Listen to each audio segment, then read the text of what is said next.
I joked that in spirit we are facing the Bears 3 weeks in a row, where it's even though the Broncos are in the AFC obviously and all that kind of stuff, it's another team where they're on an inexplicable 10-game winning streak. The Bears had won 9 out of 10 when they faced the Packers. The Broncos have won 10 in a row.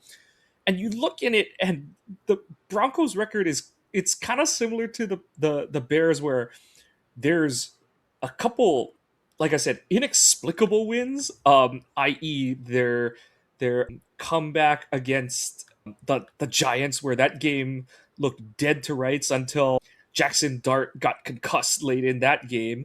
And then there was the Philly game where They beat the Philly Eagles, didn't or the yeah, they beat the Eagles in a game where, like, was it, I forgot, those games were back to back to back for Denver. So they beat the Eagles on a game where the Eagles like turned the ball over late. Denver goes up late, and that was the did AJ Brown quit on the route? I think he did. Play. Then they needed a literal last second field goal to beat the Jets. Yes, those New York Jets. And then they needed to concuss Jackson Dart to beat the Giants. And so that was 3 games, the second, third, and fourth win in this win streak. And then they barely beat the Texans, and they beat the Texans, Raiders, and Chiefs by a combined 9 points. So, and each of those games was won by 3.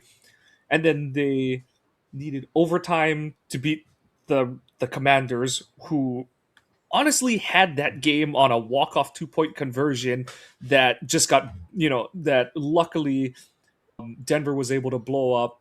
And then they played the Raiders again, who had one of the funniest in the history of sports backdoor covers, where they're kicking a field goal as the time expired to put it to a 7-point game.